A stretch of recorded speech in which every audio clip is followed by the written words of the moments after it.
Hello there guys and welcome to another episode of Genuine Chit-Chat. This week I'm once again joined by Jarrod Speed, the founder of both Limitless Float and Muscle Ape. So obviously this is part 2 of our chat, so if you haven't listened to last week's episode, I really implore you to go back and listen to that. It was a really fun chat, and we specifically talk about Limitless Float in a lot more detail, explaining how the float tanks work, why floating is good for you, all those sorts of things as well. And I have personally done it, so I can attest to that. I can agree. That's one of the reasons I reached out to Jarrod and things. That's why we started talking, because it was such a cool experience. But in this part, it basically is similar-ish general conversation about health and lifestyle and things, but we speak about a few more variety of subjects here. We speak about being overweight in our respective youths, food and lifestyle, coffee comes up, the gym community, customer service, the stigma of being wrong, discussing ideas, political discourse, and then right at the end, Jarrod talks about his Guinness World Record attempt, which is all very exciting, and I'm going to be having him on the show again probably next year to have almost a whole episode starting with the discussion about the world record attempt. So all in good fun. I can't wait for you guys to listen to the rest of this episode. Please make sure you send Jarrod Speed all the love you can on social media and whatnot, and check out the websites and things, especially if you are based in Hampshire/Southampton, because Limitless Float was amazing. In addition to the 2 website links for Muscle Ape and Limitless Float in the description, there's also a link for Lynn's Design House, which Jarrod spoke about in part 1, and then also there's this website that he uses for looking up nutritional studies and things like that, you know, old wives' tales, that sort of thing. It's called examine.com, and I've put it in the description, so you can check that out too. There's no promo today, but one last thing I'll say before the chat sort of gets started is that in this episode, if you remember from the previous part, that there was like the dog snoring you could hear on the very rare occasions, I think. In this part, there's after 5-10 minutes of us talking, the dog, one of them barks or something, or walks across the floor, and you can hear like the tipper-tapper of its claws and things. That happens once or twice in the podcast. I do cut the majority of it out, but the conversation would sound really weird and disjointed if I didn't include it in to some degree, because obviously the conversation stops at a point and then kind of picks up at the same place.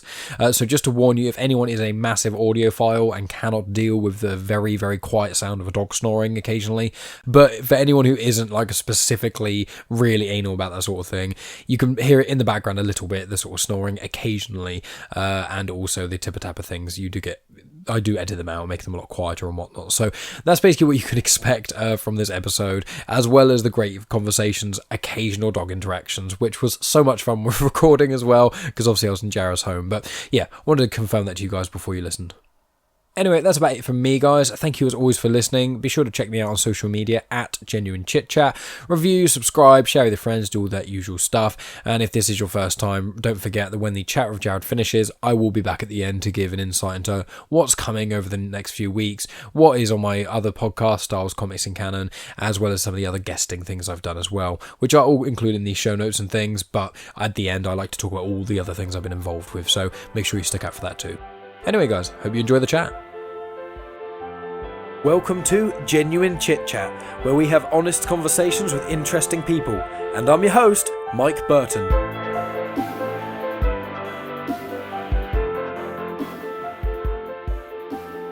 When I see footballers, like you see like Messi, and when you used to watch Beckham and Ronaldo, all these people are like in World Cups, when you're seeing the best of the best, I can appreciate the skill, the game like itself, because again, I've got no stake in it. I can't play it. Yeah, it's not for me. I'm not interested in football. Don't worry, I'm not offending a football fan. Oh, good. I'm not much of a sports fan, but I'm against any of the sports in any way. I appreciate all of them, and I get why people watch them. It's just never been anything that's really grabbed me. My dad used to love Speedway, which is motorbikes racing. That's what my dad used to do, Speedway. Really? Yeah. That's really weird. Very few people I even meet have even heard of Speedway, let alone know someone's into it. Literally, it's essentially drifting round a mud track. Yeah, it's dirt bikes with no brakes, going around basically an oval, quite fast. Yeah. And 3 or 4 laps, and that's it. And my dad loved it, and my older brother, he loved it. And then me, I was never that into it, so I used to go occasionally to my dad. My dad used to support Pool Pirates, and my dad passed away when I was 19. He passed away from... It's all right. It's I talk about it quite a lot on the podcast. I had a podcast with my brother that loves Speedway on Father's Day 2 years ago, I think, and we spoke about it quite openly and things. So it's one of those things where I've said it to people before, and it doesn't upset me talking about it because this was 7 years ago now. But him passing away was the worst thing that ever happened to me, but it's the best thing that ever happened to my character. And the reason I say that is because my dad got ill when I was in college, so I was 16, 17-ish when he got ill, and then he passed away when I was 19. And up until that point, I was very overweight. I was very overweight. I mean, my nickname in secondary school rather, which my friends love to remind me of, was Booby Boy Burton. Because I had man boobs. You too? Oh, well, yeah, me too. Oh, tits was mine. My friends liked the alliterations and things, but yeah. So I had that my parents, it was not they wouldn't say no, it's just that they would go to bed and I'd sneak downstairs and eat out of the biscuit tin. And it was and they would try with sports, but I'd love badminton and I love dodgeball, but that's just basically terrible for your knees and not great necessarily for fitness. And it took for him to kind of get ill and then pass away. He was 63 when he passed away.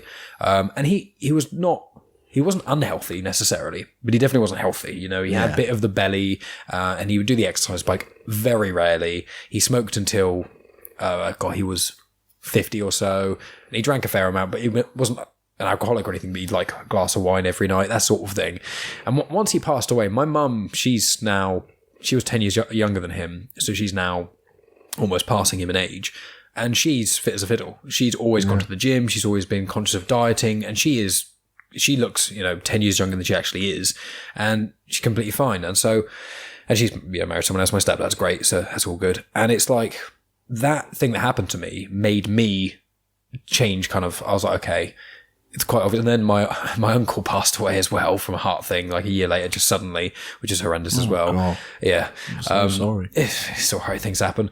But it's like from that horrible thing happening, it made me kind of look at my life and go, maybe I could eat a few less biscuits. Maybe I could. And I started going to the gym more and more frequently. And I started going with a mate of mine. And we used to go more and more. And the more I got into it, the more I got out of it.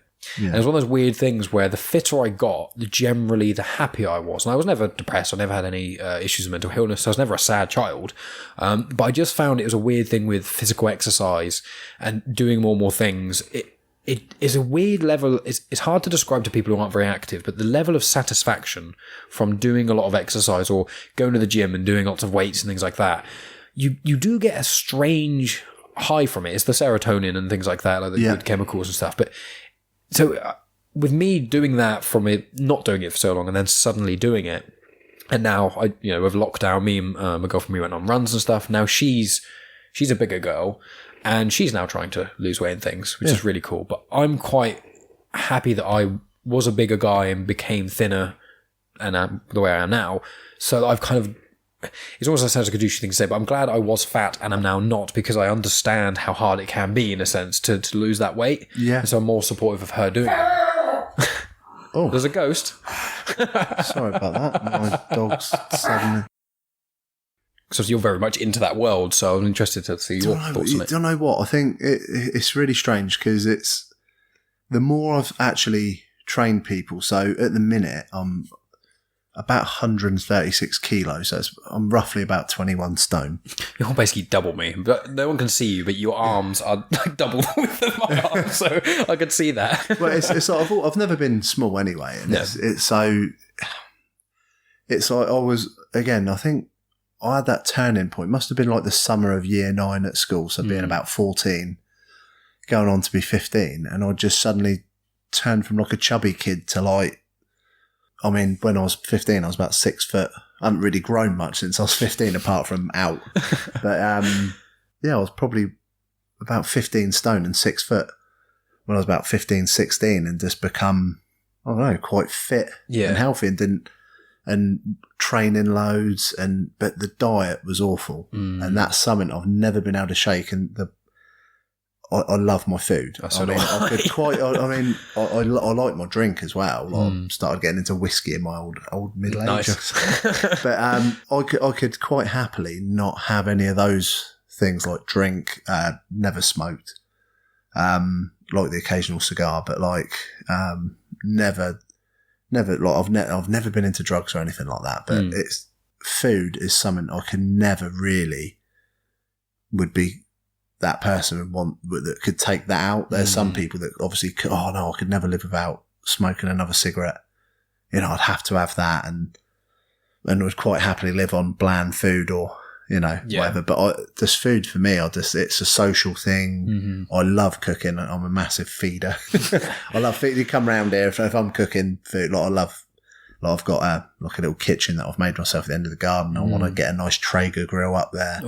But I've got a cabinet smoker now. I've got a barbecue. I've built. There's like a pizza oven that I'm finishing. Nice. And I love doing social cooking. I love people around for food. Yeah. But that is, I think, for all the fitness fads that are out there, if you can't get the calories in, calories out right and get your macros right, which is your protein, carbs, fat, bang on, especially if someone's trying to lose weight, if you kid yourself into thinking that you're going to out-train your bad diet, well, I've got bad news here. So no, it doesn't matter how much you pay the PT, how much you go to the gym, it's all to do with diet. And you don't have to particularly eat lettuce for every meal, but you can have your bad, not your cheat days, but you just got to learn to really rein it in. And putting on weight is literally just eating excess calories continually. Yeah. You don't get, if you have the odd takeaway or you have that bar of chocolate, you're not going to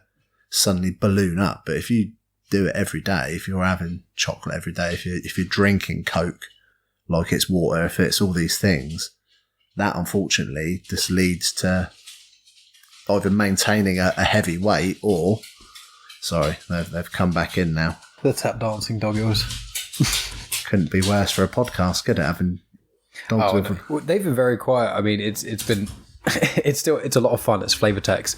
No, I totally get what you're saying, because like with me, I used to, when I first moved away from home when I was like 20, I moved in with two of my mates. And they're skinny bastards. So, they're one of them's 6'5", Reese, and he's really skinny. And my other mate's Callum, he's 6 foot and he's really, really skinny. I mean, I could probably pick them both up with my arms.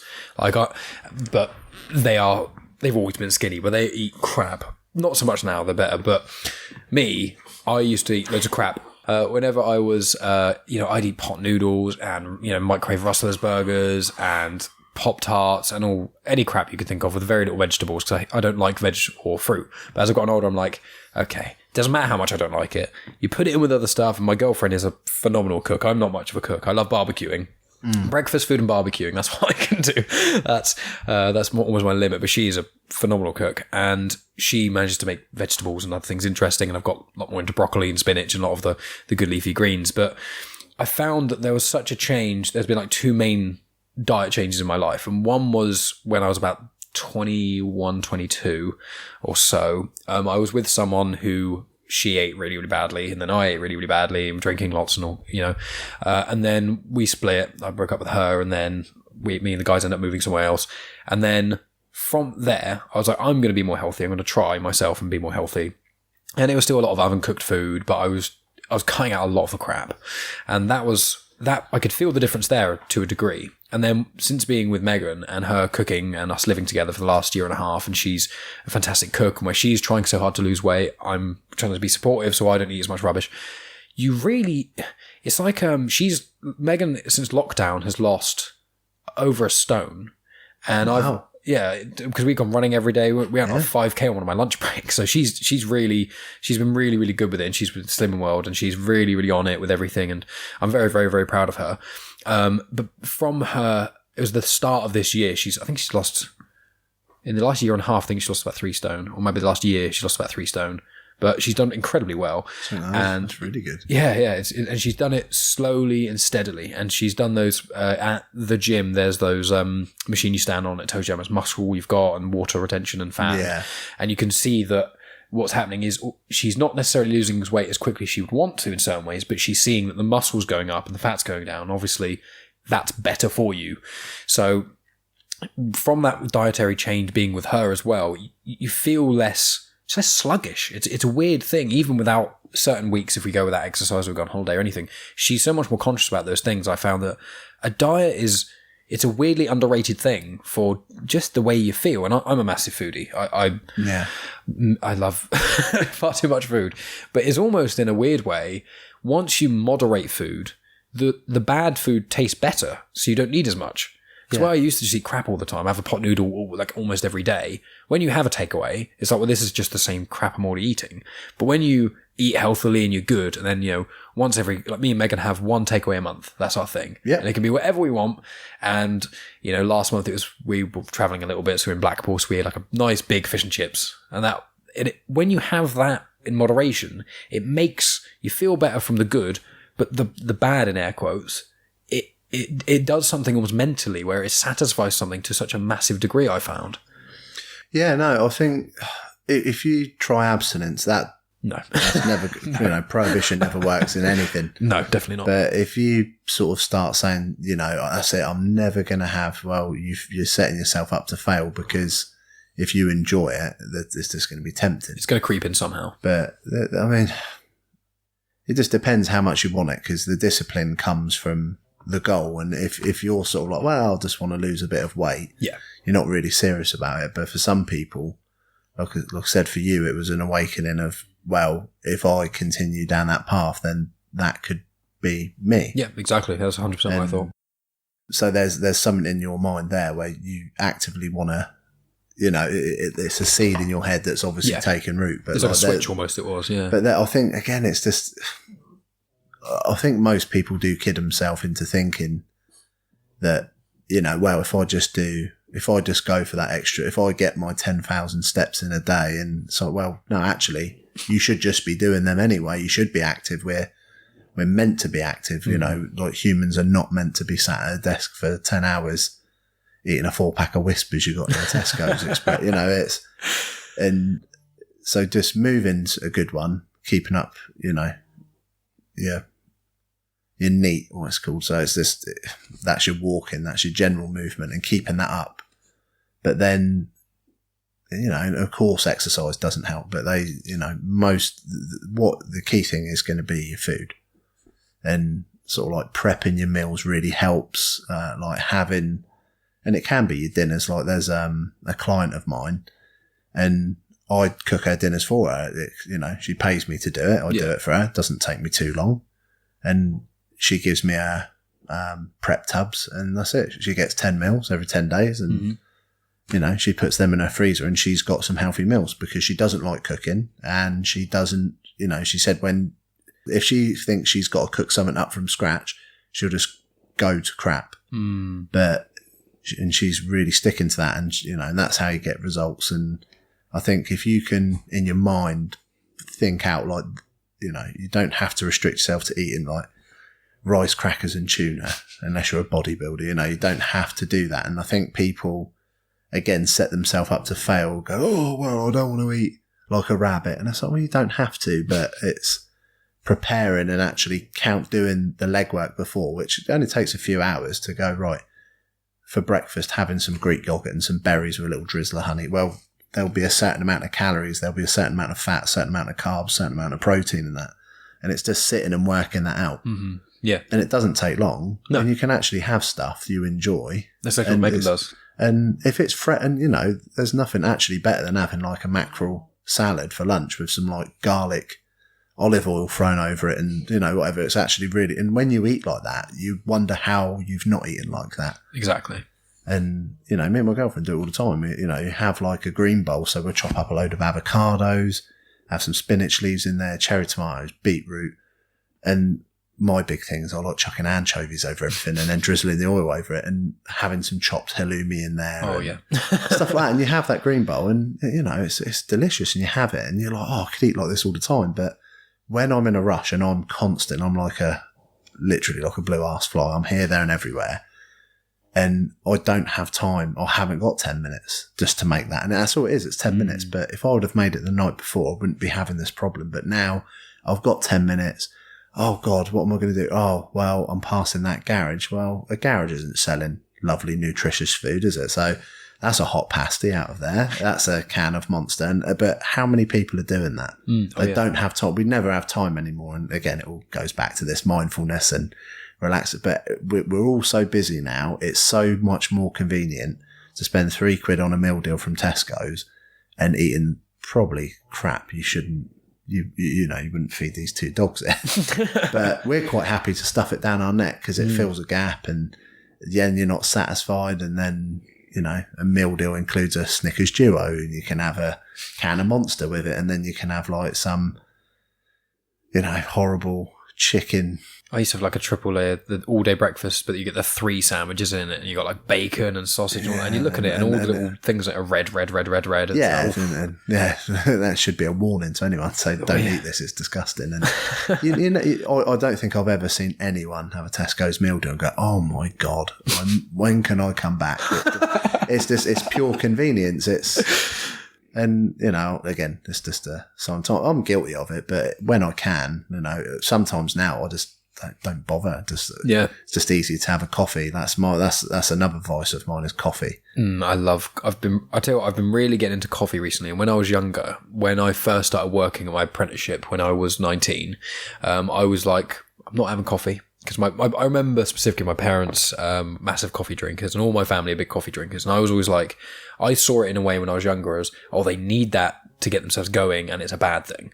And as I got older, and when I went to work especially, for that's 6 months up to a year, I either would have no coffee, or I used to make a joke of my monthly coffee, which is only if I was knackered and absolutely shattered, I'd have to have one just to function. And then slowly over time, because I worked there for like 5 years, slowly over time it would become more frequent. And then it was once a day, and then it got up to like 2 or 3 a day.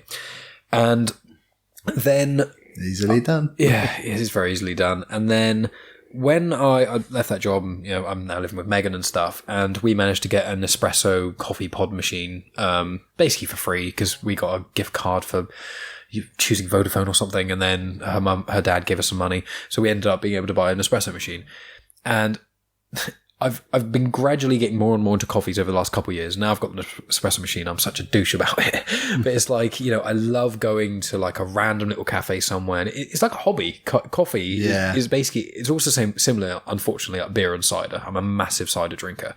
So it's like it's a hobby that has to be occasional. Because like I love, you know, going to some random pub in the middle of the English countryside, and then you go there and they've got a microbrewery down the road that their mate owns, and they've got this one type of cider that's just their mate's cider they make, and you just drink that and it's cool. And it's the same when you go to a cafe and they've just got this random type of coffee you've never heard of, and you just I love that. And it was weird that when I was younger I used to look at coffee like no, and now I'm like, I love it. It's like a hobby. It's a real... I mean, my cupboard up there, I've got about 5 different bags of these different coffees, and I love the way that it's quite funny because everyone's become a coffee connoisseur now, and they say, well, that's a bad coffee, that's a good coffee. Starbucks, well, no, I go to this lovely little craft coffee. It's rubbish. It's all near enough the same tasting.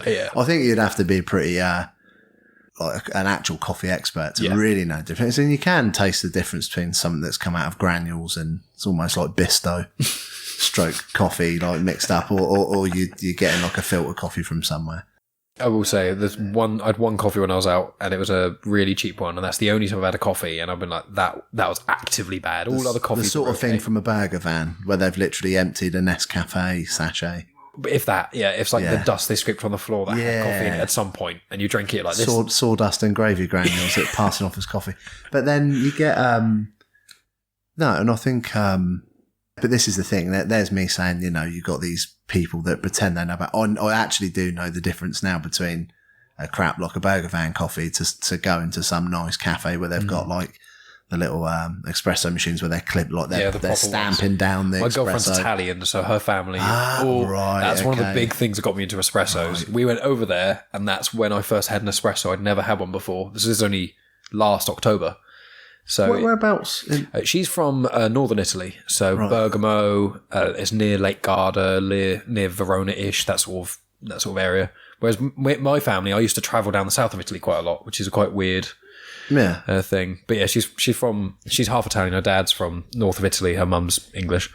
But when I went over there, obviously they have coffee constantly, but they have it with an espresso at breakfast. They have an espresso often before and after meals. They have it like mental amount of time. So I was having all this coffee there, and I was like, I need to have this when I get home, and that's why we got the espresso machine. But yeah, I mean, they have really nice coffee there, but I was a coffee scrub before that. Like, I still don't really know that much about coffee. I pretend you know what you like. Well, yeah, as long as it's not crap. I'll have, if I came over and you offered me a coffee and I took it and it did taste crap, I wouldn't be mean about it or insult you. I would just quietly not say anything. No, But, it's the same. I've got one of those. I've got like a Krups machine. Again, not on it's like a brand name drop this, but it's no, we got given it as a Christmas present, and I've got like the Starbucks pods, and can't go too wrong with them. And it is, and again, I have to have 3 cups at least a day, but it sometimes I sometimes start my day at around most mornings, a good 5 out of the 7 days, I'm starting my day at about 4 a.m. Ooh. So, right, this is this weird relationship I have with getting up. I love my sleep. I don't get enough of it, and again, that's something. Again, that's all ties in with the weight loss.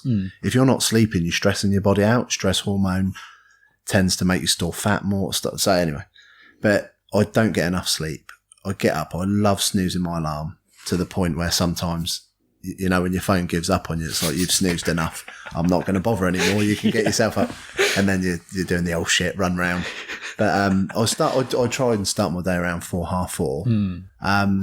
I come down. If I've got time, it's a coffee straight away, or I stop and get a coffee. But it has to start with a coffee. Yeah. But then, like I said, if I haven't got time to eat, I know I've had enough coffee.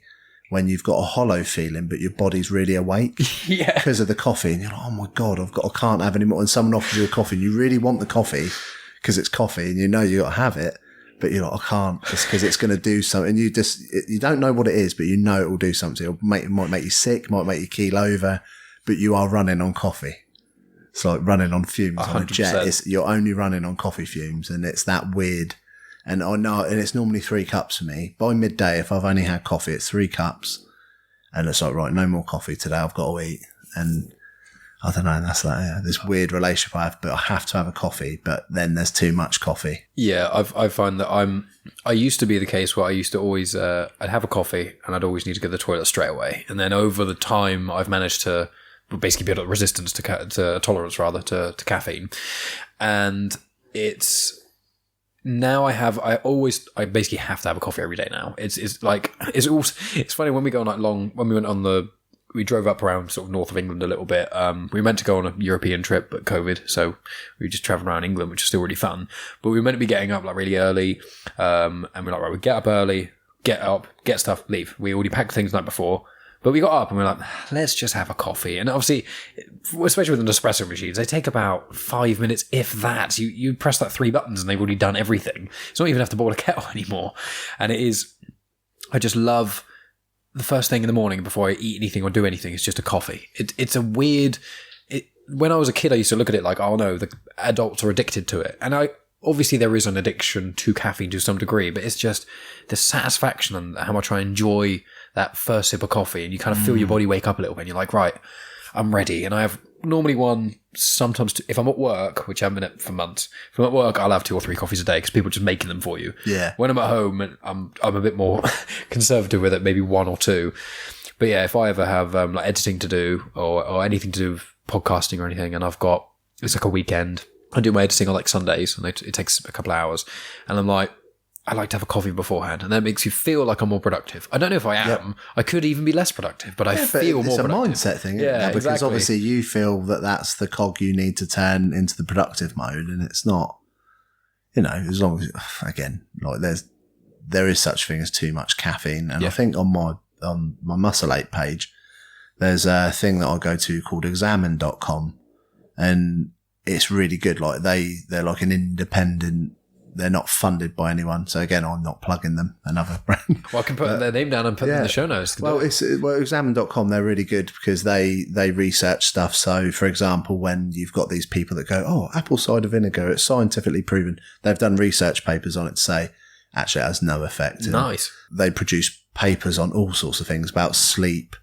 you know, diet and women's menstrual cycles. It could be anything, but they do research back papers, and they've said that, you know, the amount of caffeine you would have to have for it to be like have a sort of dangerous effect on the body, like a negative effect on the body, it's actually quite a lot. Oh, okay. That's good. And considering what people, you know, are doing with energy drinks now, it's like you're probably not even going anywhere near it with 3 or 4 coffees, but then No, to me, I think it's sort of like a key to my day, really. And it makes me feel more productive when I've had it. Like, it makes me, even if it might be not having, maybe I've built up a tolerance to it. But if you think I need that coffee and that should motivate, there's no harm in it, is there? Well, no, I want to ask you as well, obviously, with yourself being a very physical individual and being with Muscle Ape and lots of other things, do you find that people very often, their mindset gets in the way of things almost more than anything else, like when they're trying to lose weight or work out? Do you feel like mindset is almost one of the number one things to sort out first, or what's your just general? I think, I run a boot camp. Yeah.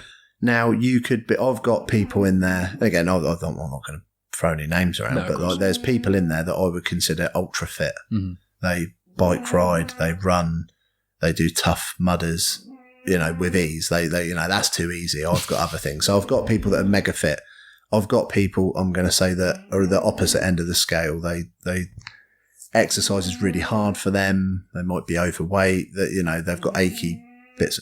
But you get the people that really surprise themselves and they surprise you. And it's not I think when people are like overweight or they haven't done exercise, they've got this fear of doing stuff either in front of people or going to a public place and doing it. Yes. Yeah, I know. So I've got a family member, and he in particular likes going for walks at like 3 a.m. because he knows no one will see him, because he feels, but I mean, if you're making fun of someone in a gym for being in a gym, that's the worst. You're an asshole. 100%.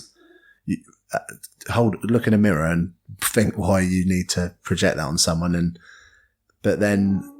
So like in my group, that's a big thing we make, is that it doesn't matter what fitness level you are, you're accountable to you, to no one else.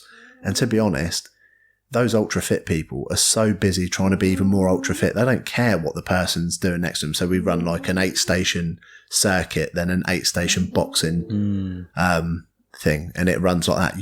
You're not really caring. There's no competition. Nobody's going to be trying to show you up, because they're just more concerned about getting through to the next exercise without throwing up. But again, that's because they're pushing themselves, whereas you can turn up and have no fitness whatsoever. So that's what you get. I think a lot of people, again, going back to what you said, they set themselves up to fail. Oh, there's no way I could possibly do that. And it's like those sort of, that projection almost will come to fruition because you want it to, because you want to say, well, I can't do that, and they sort of trying to set themselves up to fail. But I think a lot of people, when they turn up and go, just be, and then you got the cautious people going, oh, be careful, don't push me too hard. But then you're actually really surprised, like, well, what were you worried about? And it's because that's their fear of mainly looking. People don't like feeling stupid. No. They don't like to feel. No one wants to be the unfittest there. But again, I think fitness is all against yourself, because you can become ultra fit and you can plateau, but you want to become better all the time. And I think a lot of people I think they worry far too much about what other people are thinking. And you really should kind of fuck that off, really. Don't care. That's something you should really do, is just don't care what anyone thinks, because there's always going to be a troll, and there's always going to be people that lift you up. So, if you can, try and gravitate towards people that are sort of going to lift you up. And if you're going to go to a gym where the majority of people are just leave, Yeah. It's up to that gym to clear those people out. And most gyms, especially smaller gyms, the gym I use, Barbell, it's great because people down there are very much like that. They want to see you do better. Yeah. And you see people of all shapes going in there, and no one's laughing at anyone. And it's kind of like like a well done you, sort of, not in a patronising, hands on knees, well done you. It's that. It's sort of like, you're really sort of like rooting for people down there. And, when you see someone pulling a personal best deadlift, or that guy might be overweight, but he's struggling and he's pushing a weighted sled down the AstroTurf. So it's always good for you. You're here and you're doing it. Yeah. And so if anyone ever thinks that, it's your own fears. It's never it's never because other people are putting you down. Again, if you're somewhere where people are doing that, just go and find a gym that have got a good community of people. CrossFit's very good for that. Again, no stake in that personally. I don't do CrossFit, but that is something you see with CrossFit groups. They really lift not the lowest individual, but that person you would consider they're lifting that person up because they want them to be better. Yeah. And they're the communities you should join if you're serious about losing weight, and go and join those places, but if it's full of arseholes, leave, just take your business elsewhere, because them gyms probably won't last very long anyway. Yeah. I mean, that's one of the weird things about sort of the modern age in a lot of the negativity with, social media and stuff. One of the good things is that when businesses are awful, and not they've necessarily got a bad business model, but when their customer service is atrocious and they actually suck, more and more businesses now are getting sort of the finger in social media, and a lot of these smaller ones that are coming up, people are making more of an effort and trying to holster things up. Whenever me or Megan or most of my friends go to anywhere that is small and independent, that's not a chain, we always try and mention it on social media. Obviously that's how we got connected, and like all these things, it doesn't take much to bolster someone up, and that little bolster can really help people. But to drag people down, that is just a horrendous thing to do. I just don't understand why anyone would ever, like, not about business. If you go to a business that's crap, that's fine. I mean, like, with people as individuals, when you're supporting independent businesses, pushing people up is so invaluable. And same with humans. A nice word takes nothing, but a horrible word can stick with people for their life. You can get this awful. I mean, it's like you're talking about small businesses there. Like, so we've got a real big thing that it's all customer focused, and we want people to walk away from a float or whatever they're doing, and you want them to have had a great time. And again, it's so rare that we get people that hate it, and like I said, I can count it can only be less than 10 of people that have actually physically said that is just not for me, or I didn't enjoy it because of it. And we always rectify it. And sometimes, like I said, that guy I talked about earlier who just adamant, there's no, I did everything I could. Go, well, maybe if you come back, nope, I'm not going to change his mind. And it's not really. Some people's minds are set. Yeah, it is fine, but there's people that, I didn't quite enjoy it. Let's get you back. Let's make sure you enjoy it. And you turn that person into, like I said, an avid floater. It might have been they were having a bad day. It might not have been the actual float itself, but we had a bad Google review from someone, and it was one of those where, again, I'm not trying not to try and be vague, but it was, we had a power cut at the business centre, completely out of our control, like 5 of the units in our row.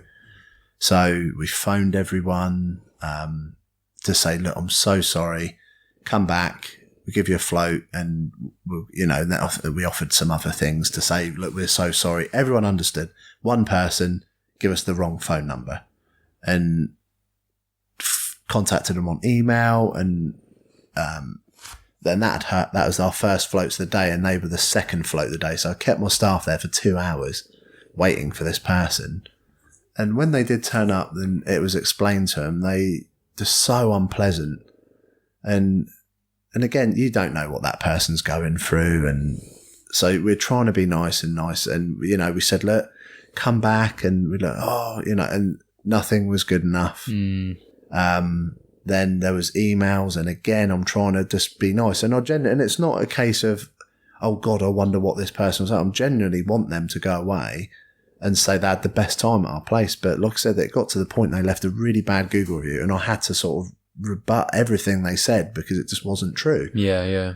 And it's just like, it's just such a shame. And, people feel they have to do that. And some people, like I said, they will go somewhere like that guy. I think I don't think he's the sort of person who'd be popping on Google review, but, or reviewing on your Facebook. But if he could, I think he would have, he just wants, Some people like to cling to the negativity, don't they? Some people don't the thing I find weirdest about people in general is so many people don't want to have their minds changed about anything.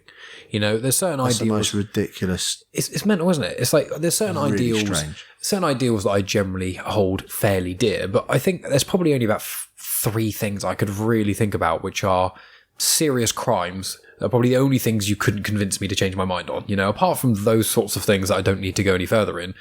Relatively everything else, I don't have any strict political ideology. I don't have any strict religious or spiritual ideology. I've kind of flitted between a few here and there of my life. It's just, it's never a problem to change your mind. But for some reason, I think with podcasting and a lot of other things now of media, it is in some ways becoming a lot easier for people to change their minds and for people to become more open and admit they're wrong.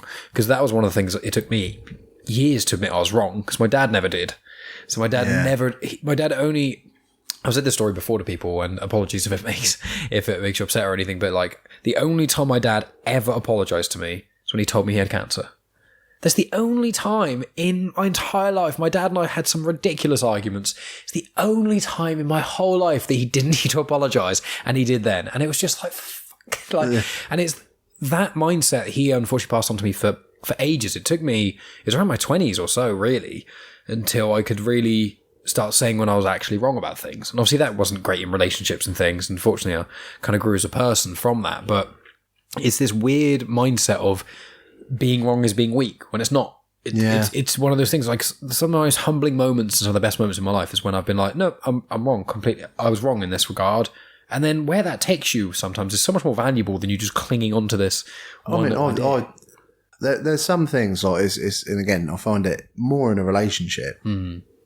You try and defend like you've done something, and like for me, so like when I'm attacked, like when me and my girlfriend inevitably have the arguments, and you feel attacked, like straight away I jump straight on my high horse and go, well, and I'm whereas sometimes I think if you just take 2 seconds to listen to someone when they've got a genuine grievance instead of getting angry, which I'm the same. And the thing is, that's a trait I learnt off my father, because he's just hair trigger temper, angry man, like for whatever reason. Again, I don't think I'll ever find out what he's been so angry about. Quite a violent man. I think I got a lot of those terrible habits off of him. And again, it's that I try now to just be I'll try. It's fail. That's what you can do, really. Is. But just and try and listen, try and go right. Yeah, and I try, and something I never used to do is apologise. I'd never apologise for anything. Same. And that is a weak position, because if you can't see that you've done anything wrong, and especially to cling, it's what you said about people that won't have their minds changed in the face of logic and facts, and like, irrefutable truth. If you can't have your mind changed, like there's things like for me, like I wouldn't say like I know that many people that are actually truly like Christian, but then I know some people. I know quite a real dear friend of mine is a Muslim. Now I don't. To me, it's just like that's what he believes in. It's not what I believe in, and to me, I don't hold any of those beliefs. But I don't really care that he does hold those beliefs. To me, I don't care about, unless people are trying to force something onto me. I just don't care what anyone believes in, and with politics, religion, all the rest of it. As long as you're not trying to hook that onto me, and I think you're seeing it now play out quite a lot, is, pick a side, pick a flag, pick a candidate, pick a, what about if I don't want to? And I think that there are some things like, you are on the right or wrong side of, so like racism and stuff like that, or homophobic. And so like, for example, like I can't get how people could be disgusted by gay people. Like, to me, all the rest of it, I'm like, why? What's it got to do with you? Like, and well, they're waving their pride flags. It's like, and so what? It's probably the same sort of person who's wearing a little plastic Union Jack bowler hat on a certain day that you're like, no one cares when you do that. Why are you caring where they're doing something there? Oh, wow, it's disgusting, isn't it? Is it? What you sound scared of it? Are you know, there might be, is it you're scared because you're frightened you might like it? Yeah. And it's funny enough, a Joe Rogan quote is there's 2 reasons you'd hate being gay. It's like something, and then it's like, oh, you're worried dicks are delicious. And it's like, and again, it's one of those curbs, I think, like, and someone having a, you know, because of the colour of their skin, like, I hate those people. I just don't get it. And to me, I'm massively about the individual, and I don't judge anyone really on anything. And it's like, it's their actions that speak louder than anything. And there's only 2 types of people in my life, and it's like, you know, you've got arseholes and good guys, and if we're good guys, we're going to get on great. Yeah.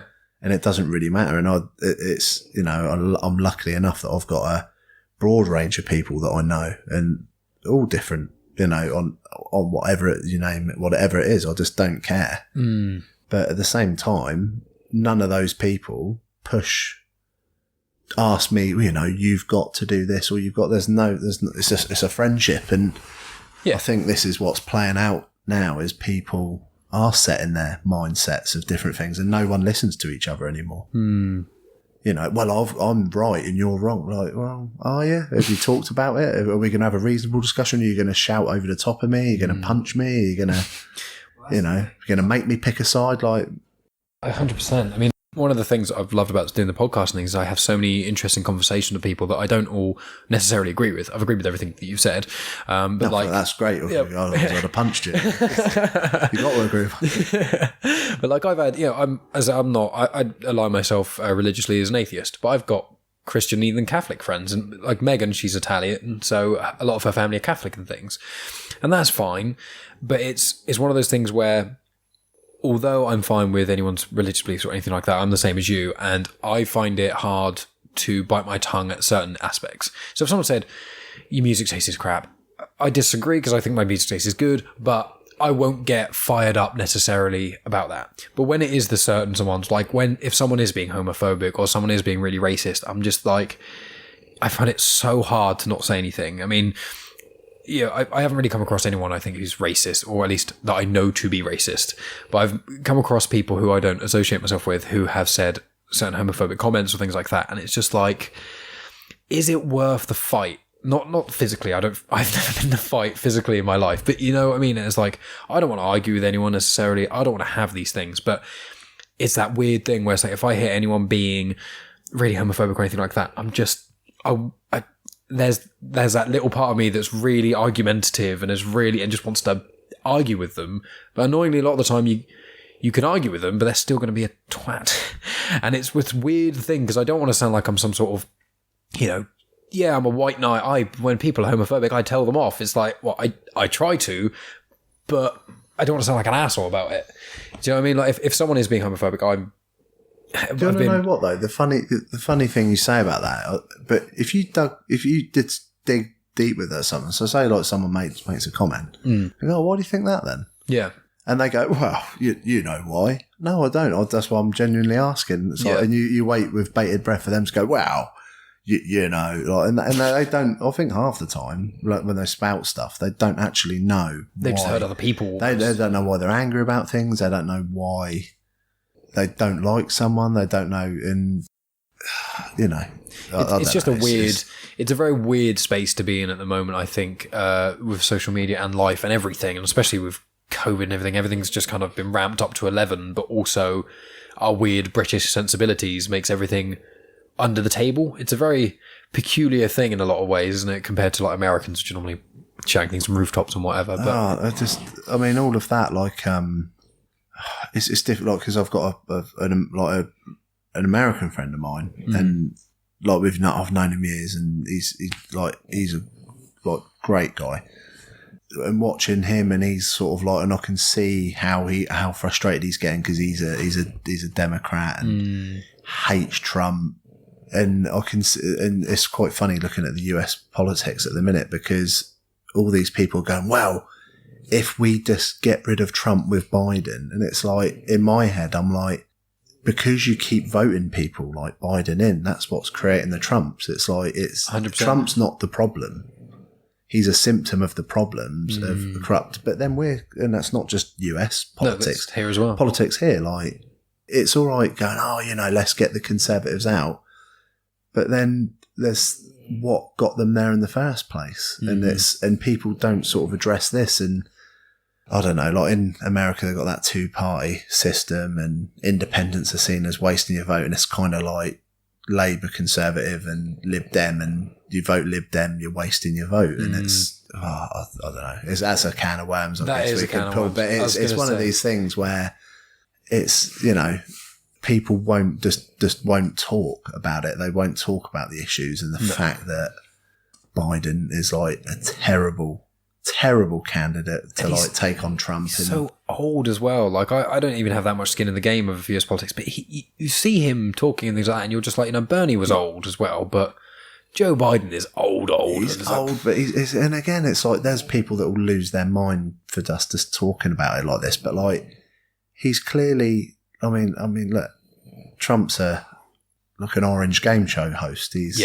Should be fairly easy to beat him, but like there's I don't know if you saw, there was a candidate called Tulsi Gabbard. Yes, yeah. And it's quite funny because she was in the presidential primaries and they get their delegate.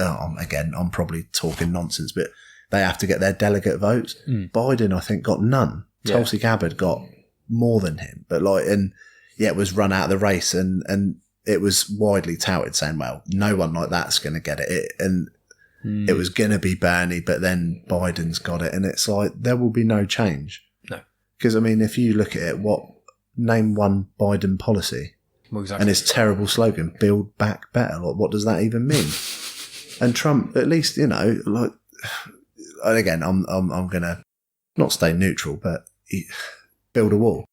Oh, what's that mean? Oh, well, it's quite clear he wants to build a wall. Then he says he's going to help all these Rust Belt towns, the places where they're so desperate because unemployment, they don't have an NHS, so Medicare, all of these things where they're being promised something, like, and a bit of hope. And this is what happens when you got people that don't have any hope. If someone offers them hope, it doesn't matter who it is. That's who's going to get their vote. And then people get annoyed that people like that, who are in these dire straits, who have in terrible situations, they then feel the need to attack them for a political disagreement. Yeah. And it's like, well, why don't you just ask them why they're voting Trump or why they're doing this? And it's like, when the UK elections happened as well, and we're getting near the end now, so we won't delve too deep into that, but like with the UK elections came out, I've never been that much into politics necessarily. I like them as a theory, as a talking point to some degree, but like when it was Miliband against someone, I couldn't decide who I wanted to vote for, and my girlfriend at the time's mum had a gallbladder infection, so I took her to the hospital, and then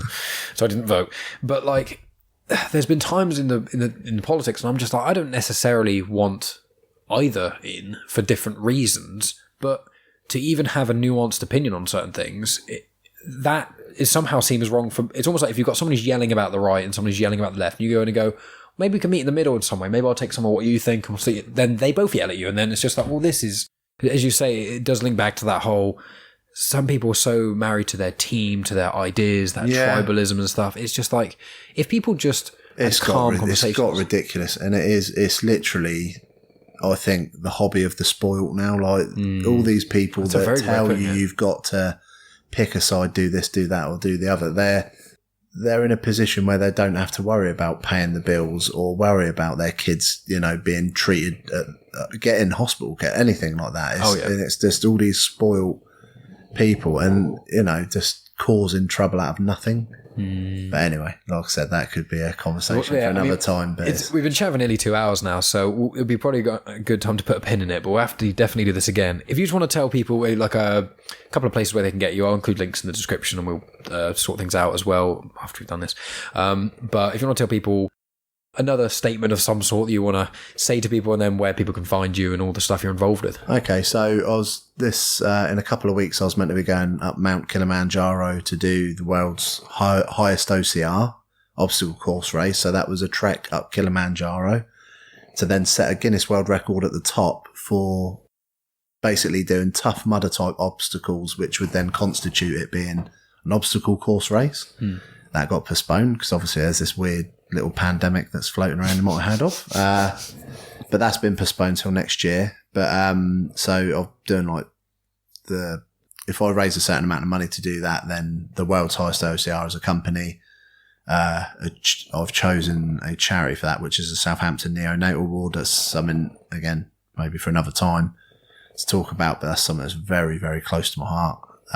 So that's what I'm doing it to benefit. The Muscle Ape is my personal training boot camp sports massage brand. So if anyone needs either breaking or fixing, then that's a great place to start. So that's Muscle Ape Alpha on Instagram, but just Muscle Ape, you'll find it, a big golden gorilla logo. Limitless Float is, again, Limitless Float, you won't miss that, sort of like a blue swish in the shape of a pod with Limitless Float on it, weirdly. And again, I really recommend anyone who just wants to chill out or explore the self a little bit more. If you're sort of worried, not worried, but like have a rest, have a break from life. Have a just break from life. Yeah, just go there and do that. That's that. But that's it. Wonderful. Well, Jarrod, it's been an absolute pleasure to have you on the show, and thank you so much for having me in your home. And we will 100% have to do this again. It's been absolutely wonderful. Yeah, brilliant. Yeah, thank you for having me. And that's the end of the podcast. Thanks as always for tuning in, guys. Make sure you go on social media, give Jarrod Speed love at the Limitless Float and Muscle Ape social media places. I'm sure he'll appreciate that. So coming up next week is going to be the episode I recorded with Goff of Beer Nuts Productions. That is the 4th time Goff has been on this podcast, and it is always absolutely incredible to speak with him. He's got some new stuff coming out on his website. He recently has his website revamped as well. He's potentially starting up a podcast. He's got loads of cool things going on. So, really excited to chat with him about some of those aspects as well, and other parts I'll add in the show notes and whatnot too. Then the episode released after that is likely to be a conversation I am due to have with the front person of a band. They're a really, really cool band. They're very, very interesting. I only got into them like a week ago because Megan randomly saw their name mentioned on Facebook somewhere. And we found them, listened to them, thought they were brilliant. I reached out and she's agreed to come on the show. So really, really excited for that. And it's going to be right around the time of the album release too, which is awesome too. So that's really what I've got in the pipeline at the moment. As you guys may know, I don't like to necessarily name guests unless they've been on the show when they're coming on future episodes, just in case things don't work out for whatever reason. So that's really what you can expect for the short-term, long future. I have got other chats sort of due to be recorded with other people. I'm doing a few guesting I'm going on 2 other podcasts to guest in the next couple of weeks. And then also I've got other stuff that's going to be going on and things too. I'm trying not to book too far in ahead because I've got a few people coming back to me that I'm just waiting on responses on. So that's really what you can expect. And if you haven't had enough of my lovely voice, I'm not yet going to talk about my second podcast, Star Wars Comics and Canon. I'm going to talk about that in a minute. But if you can't get enough of my voice and you're not that interested in Star Wars, then you can listen to my voice in other ways. Because I recently guested on the podcast, the TV and movies parts of the Comics and Motions podcast. Comics and Motion is the feed in which Star Wars Comics and Canon airs. It's my friend Tony Farina, his show Indie Comic Spotlight airs, Mandatory Marvel and DC, Superheroes for Dummies, What's the Topic. There's loads of shows that air on that. It's like every day of the week relatively. There's a sort of a different show on there. And I've guested on Comics and Motion before, I think episode like 70 or 90 or something. I did Dread, the one with Carl Urban, who's one of the main characters in The Boys, if you're familiar with him. And then recently, it was I think October 8th, I believe was the date, because obviously Comics and Motions feed's quite busy now. On October 8th, the episode of Scott Pilgrim vs. the World was released, and myself and Tony Farina were on there speaking about it, along with the host Dave Horrocks, who's also been on the show before too. If that also wasn't enough, Comics and Motion also has another show that airs intermittently, which is called Comics on Trial. The most recent one is actually about Ghostbusters, which is Scott Weatherly and Chris Phelps. It was actually the one before that was Batman vs Superman, so it's the one before that. So it is a few weeks ago now, but it was called Comics on Trial, and it is about Star Wars The Phantom Menace. It is me defending it against Scott. If you're not the biggest fan of that film, it would probably be quite entertaining, because Scott did a really good job of prosecuting there, and there's a lot of fun stuff that we spoke about in there too. So even if you really don't like Phantom Menace and you want to hear me try and defend it, go ahead. It's really cool. And I'm going to be going on another episode in the future as well of Comics on Trial, likely to attack The Rise of Skywalker. Skywalker, be the prosecutor for a change. That would be quite interesting too. And aside from that, I've been on, Mandatory Marvel and DC. I've been at Indie Comic Spotlight. I'm due to go on Indie Comic Spotlight again in the future. And then I also did my voice acting debut on, there's a show called Room with my friend Aidan Rosewell, who's been on the show before as well. I did 2 voice acting roles on there. One was Jen and the Blob, and I played the Blob, so I had to put on a fun voice for that. And the other one was on All Roads Lead to Room, which I was just like a small part in that. So that's in the description in the show notes as well, if you're interested by those things, there's links and etc. And then the last thing to talk about before you guys, well, you could just pause now and don't have to listen to me. It's your choice listening to me. But the other one is Star Wars Comics in Canon. Episode 30 of that has recently dropped. As I've said, that is on the feed of Comics in Motion. Episodes air on Saturdays. Pretty much every Saturday, there's a new episode from Star Wars Comics in Canon. I talk about comics and stuff to do with Star Wars, obviously. I go through the narratives, explain the connections. Sometimes I do character profiles. I did one about Dooku, about how he left the Order and his relationship with Qui-Gon and lots of other things there. So it's not just about the comics specifically in Star Wars. Is actually about other stuff as well, but it links with it's kind of through the comic book lens. I kind of start with the comics and venture out from there, but there are some absolutely brilliant episodes in there, if I do say so myself. And episode 30 was actually with Tony Farina, the first time I've had a guest on Star Wars Comics in Canon, and we spoke about Dr. Aphra and the first run of Darth Vader comics. So that was really cool, and spoke about potentially Aphra content going forward. Is there going to be a TV series? Is there going to be a movie? That sort of thing. So it's a nice hour-long discussion with Tony Farina, just talking about Dr. Aphra and stuff. So if you're interested by that, or if you're interested by Darth Vader or anything like that, make sure you check it out. It's really cool. For anyone who is unaware, Dr. Aphra is basically like the anti-Indiana Jones. She's like a baddie version of Indiana Jones, but she's not like a horrible, terrible person necessarily. She's just not a good guy. But yeah, that's basically what I'm going to say from everything from now. So you've got enough content from myself on Genuine Chit-Chat and Star Wars Comics in Canon, and also guesting on certain shows on Comics in Motion, as well as other shows that I'm going to be doing in the future as well that I'm going to be guesting on. There's plenty of me to go around, guys. I know there's already too much content of my voice probably on the internet, but I'm going to keep on churning it out, and from what I can tell, people are enjoying it. Not sure why sometimes. I don't know how some of you guys listen to me talk so much, but I sincerely do appreciate it so much. It does keep me going. So that's going to be it from me, guys. I'll be back next week to talk about all those usual lovely things with Goff of Beer Nuts Productions, and yeah, hope you have a good week, and I'll talk to you then.